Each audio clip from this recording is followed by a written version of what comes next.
Bonsoir et bienvenue dans votre édition Côte d'Opale. Dans votre journal ce soir, la semaine du goût au lycée agricole de Coulogne. Des idées sorties pour ce week-end. Mais avant cela, le personnel de SeaFrance était en grève aujourd'hui. Un petit canot contre de gros bateaux. Au jeu du chat et de la souris, les marins de SeaFrance sont bloqués le port de Calais toute la journée, empêchant ainsi tout navire de rentrer. Réunis ce matin en assemblée générale, les salariés de la compagnie Transmanche ont donc décidé de faire plus qu'une grève pour marquer leur opposition à la direction dans les négociations en cours sur le plan de redressement.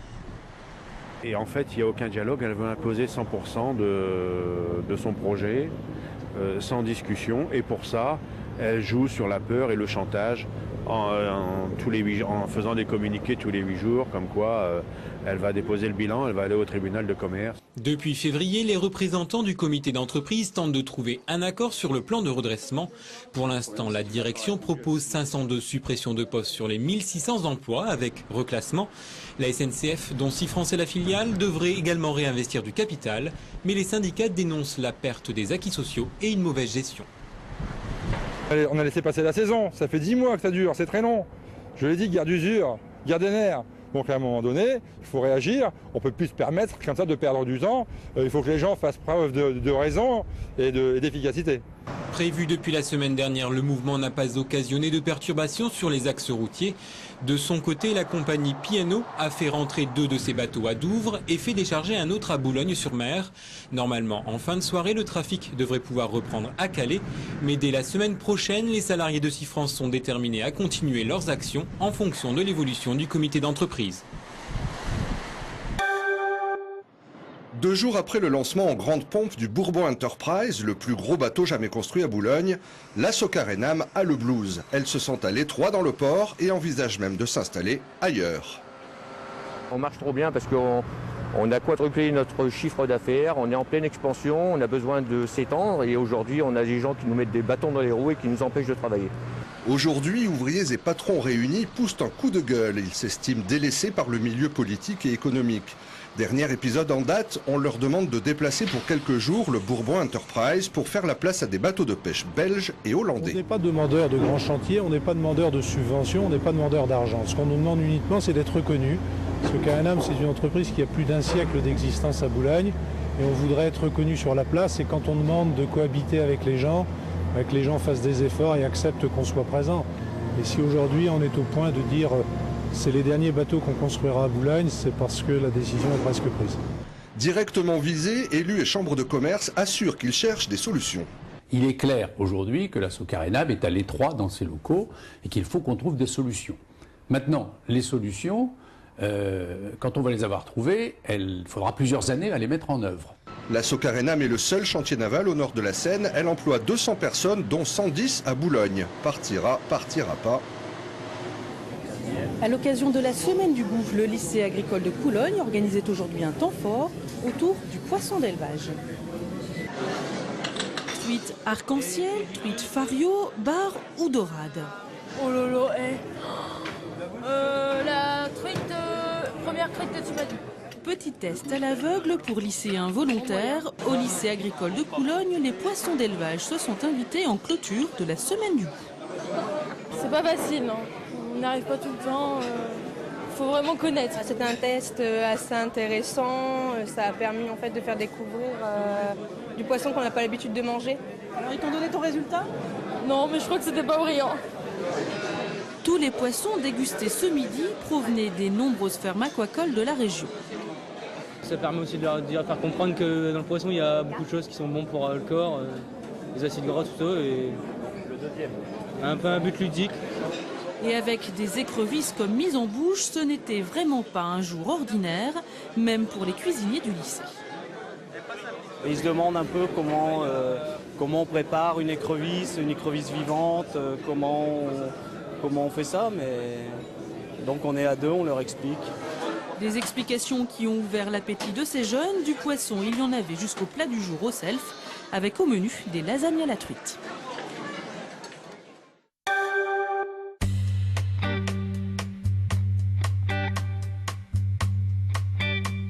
La sucrerie d'Atin, près de Montreuil-sur-Mer, traite 6000 tonnes de betteraves chaque jour. Et la campagne va durer 110 jours cette année. 24 heures sur 24, 7 jours sur 7. Première opération, le lavage, même si les betteraves, on l'a vu, arrivent de plus en plus propres à l'usine. Les racines sont ensuite râpées, comme des carottes. On les passe sur des coupes racines qui nous permettent de réaliser ce qu'on appelle des cossettes. Donc cette année, on a une richesse de cossettes qui est très élevée, puisque les années précédentes, on était environ 18% de sucre dans les cossettes. Et cette année, on arrive à pratiquement avoir du 20% de sucre dans les cossettes. Donc c'est une année exceptionnelle. Les cossettes sont ensuite plongées dans l'eau chaude pour en extraire le sucre, une opération réalisée parallèlement en laboratoire sur des échantillons. Nous diluons ces cossettes, nous les broyons pour extraire le sucre contenu dans cette cossette. Une fois le sucre extrait, ce filtre à récupérer, nous le passons dans un appareil, un sacharimètre pour mesurer la teneur en sucre. Nous avons 20% en ce moment, nous sommes à 3 semaines de campagne. L'année dernière, à la même époque, nous n'étions qu'à 16,50. Retour à l'usine, où le jus sucré sera ensuite épuré au contact de la chaux puis filtré, avant l'évaporation qui donnera le sirop. 80% de ce sirop sera transformé en sucre cristallisé, 800 tonnes par jour maximum. C'est ce qui limite la capacité de l'usine. C'est l'atelier cristallisation qui a été conçu pour faire 800 tonnes de sucre par jour, qui est arrivé donc à son taquet. Et donc maintenant, on est obligé de limiter le tonnage betterave. Bon, c'est une année exceptionnelle, donc c'est vrai que c'est des conditions exceptionnelles. Le sucre extrait à atteint servira aussi à faire du carburant, l'éthanol, de l'alcool de bouche et du parfum. Que peuvent bien faire 160 personnes, gestionnaires des espaces naturels du monde entier, quand elles se rencontrent sur la Côte d'Opale? Eh bien, elles visitent l'un des fleurons de notre territoire, le grand site des Deux Caps. Piégé dans ce cordon de sable, on a là encore des vestiges d'une occupation gallo-romaine, dans le cordon lunaire. Durant 2 jours, le grand site des Deux Caps est une fenêtre ouverte sur le monde. Les responsables des sites patrimoniaux français et étrangers s'y retrouvent pour réfléchir sur les valeurs locales et universelles des territoires qu'ils gèrent. On a beau être dans des endroits complètement différents, dans des endroits du monde totalement différents, dans des cadres institutionnels différents, on se pose finalement tous les mêmes questions. Donc c'est intéressant de voir comment certaines personnes ont pu construire des réponses à ces questions-là.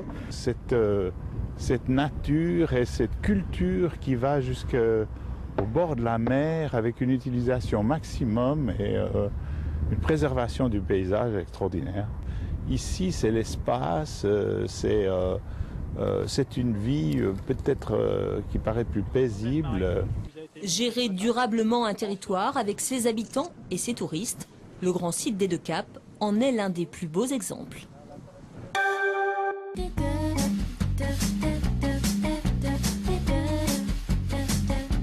L'aviateur fit ainsi la connaissance du Petit Prince. Le Petit Prince de Saint-Exupéry, revu et corrigé par la conteuse Véronique de Roanne.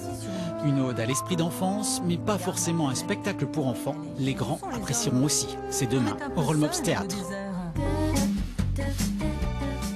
Bienvenue chez Lydia et Philippe. Ces 2 passionnés vous invitent au milieu de leurs toiles et pinceaux. Pour la 12e année, ce sont les portes ouvertes des ateliers d'artistes. Près de chez vous et dans toute la région, ils sont des centaines à vous inviter à découvrir leur art. Ce soir, on joue. Enfin, profitez d'une respiration musicale. Mickey 3D est en concert ce soir au Bateau Feu. Nouvel album, nouvelle tournée. Le Stéphanois nous rend visite. Profitez-en.